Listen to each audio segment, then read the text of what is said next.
Here we are, we're down in Alabama. We're actually down here for red crest. Hunter Wilkins challenged us to Mitchell Lake, which is just down the road from where they're fishing red crest. And we thought, why not? Why not do a Pro versus Joe? I've heard great things about Mitchell Lake, and he challenged us to come down here. So I'm excited to see what happens. Hunter Wilkins from Tuscaloosa, Alabama. I decided to challenge Brent when I figured out that he was coming down for red crest. Tried to keep it close to where they were, just for logical reasons, but I was excited to just kind of see how I could hold my own against a pro. I've always wondered, and it's kind of nice just to see how you can do it. I'm going to go out here and see if we can't catch a few. Hunter, thank you for challenging me here. I've heard a lot of great things about Mitchell Lake. I know you've said you fished it a handful of times, and It just worked out with our schedule, and I know you've said it's a great fishery. That's right.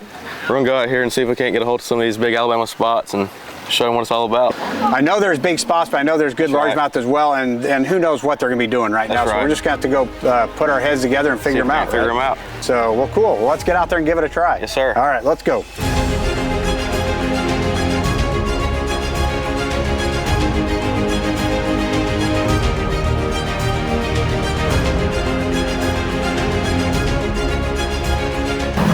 Well, Hunter, I know when you challenged me, we weren't sure what we were getting into, but that's what we do here on Pro versus Joe. But I know you said Mitchell Lake is not a lake that's not necessarily your home lake, but you fished it some, right? That's right. And it's an Alabama lake, right? It is. So Coosa River lake, so you never know what's going to happen. Coosa River, you know how to fish the Coosa River, so we've only got a few hours, but why don't we put our heads together see if we can't catch and see if we can't catch a few fish. So you ready to do this thing? Let's get after it. And remember, first fish, most fish, and biggest fish, right? And have fun.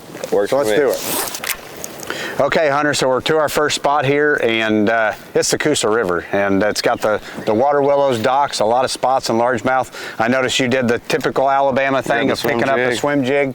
I'm going to pick up the bladed jig, and let's see if we can figure out what stage these fish are in, if they're actually pre-spawn, spawn, or what they're doing. Sounds good. You ready? All right. And with that, I'm going to give you the first cast. Let you pick the target here.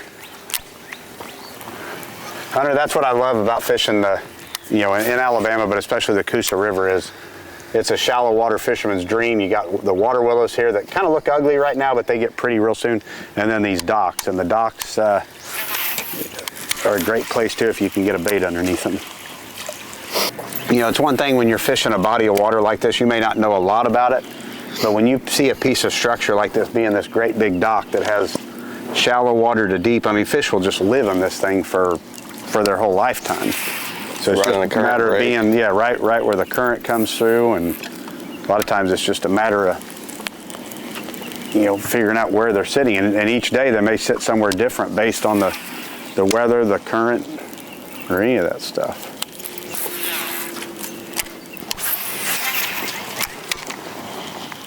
How come that first dock I throw the chatterbait under there, and I look like a pro doing it, and every one I've been around now, I can't skip it right or anything.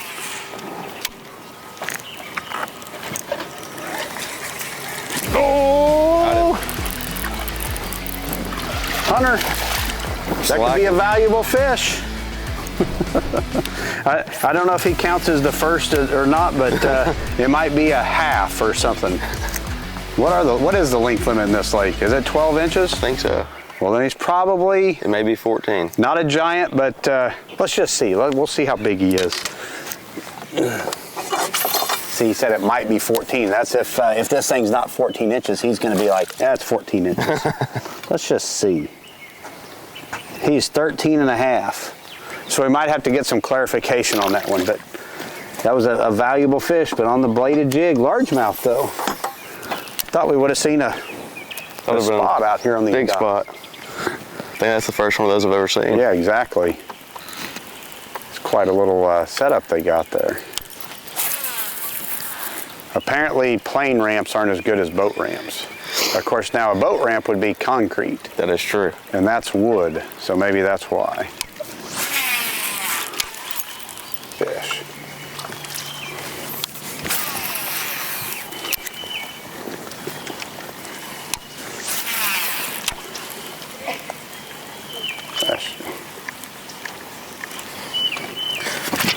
Uh-oh, uh-oh, uh-oh. There's one of the largemouth. There you go. On the old Coosa River swim jig. Swim jig, that's right. There you go. Pretty good one. That's pretty cool though. I mean, you know, we've kind of been struggling, you know, been trying to figure out how to get these fish to bite. You'd think they'd be biting like crazy, but we saw this dirty water here, and you know, when you get bluebird conditions like this and high skies, the muddy water is sometimes the best place. So good job. Quick. Exactly.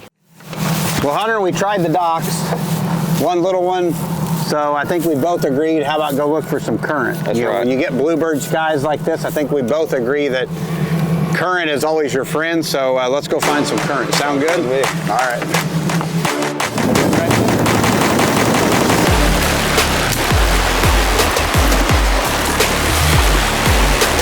Yeah, we're gonna put the Miller text to the test now. Well, that's what I'm saying, is we're not seeing any shad or anything. I think I caught the wall. You get the wall, we'll get up here and thinking we may get you off, and we may just get down there where you down there out of it? Where, yeah, obviously it looks like there's a magic line where there's maybe the fish. First cast on the crankbait. Uh-oh, he's got one. No sight. Nope. I got a tree pounder. Part of it. That's a beauty. Oh, that's a big dog right there. You mean kind of like? Oh! Uh-oh! Uh-oh!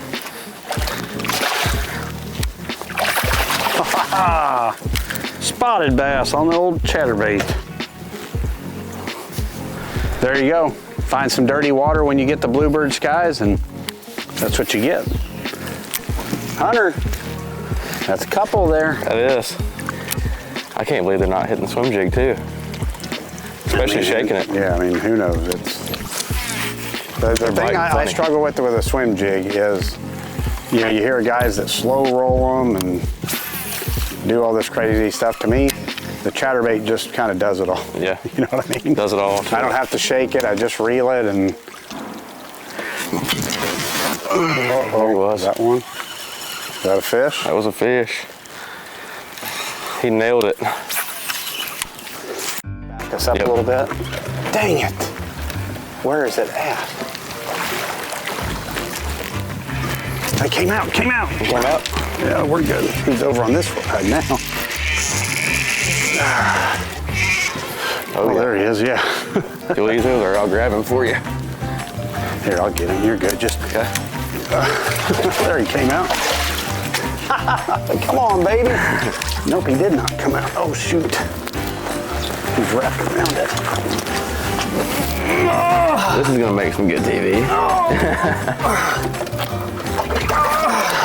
Oh, he came off. No. Gosh. Unbelievable. I went to get his lip, thought he was hooked good, and he just came off. Unbelievable. I skipped that chatterbait so far up under there and made about 2 turns of the handle and caught it. I thought it was a big one the way it sounded too. It was a nice one. He was. Holy cow. He was way under there too.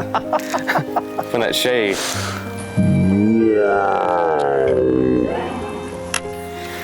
That is crazy. That's one of the crazier bladed jig bites I've ever had, because it literally hit it as soon as it hit the water. Hunter, you wake them up for me, would you? And yep. Get them ready for you. I'm going to catch me a tree is what I'm going to catch. You were catching trees earlier. Let me. I think your tree's a little mine's bigger. My tree is definitely bigger.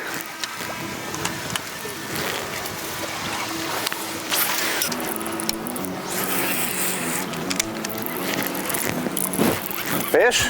Good one. Uh-oh. Really good one. Good one, on the point. Do you need me to help you?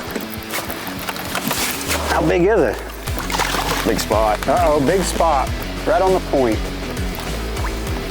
Come right to you. Oh, I got him. Good job. Look at that one, man.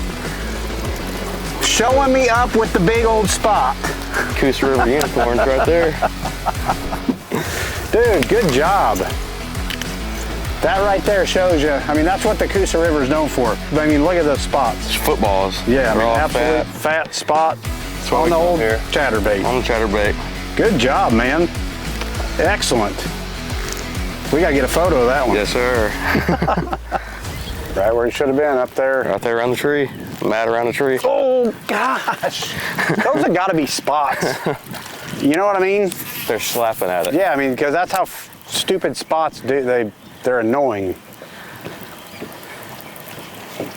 Oh, like that. Yep. Like that, but there's a spot.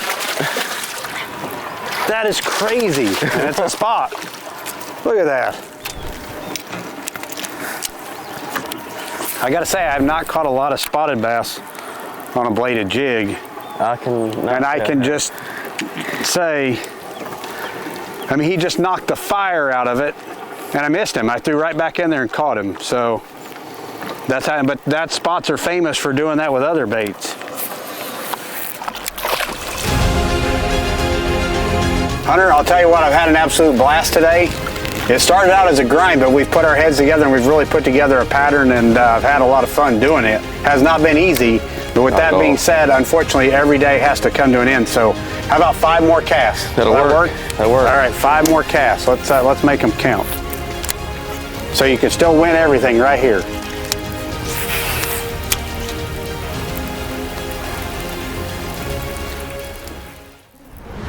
Well, Hunter, I don't know about you, but I had an absolute blast. Me too. I think I got you on the first fish, and maybe the most by a few, but you definitely got me on the big fish. It's amazing to catch that really nice big spot on that point like you did. What a heck of a fish. I mean, that's the reminder of what the Coosa River is all about.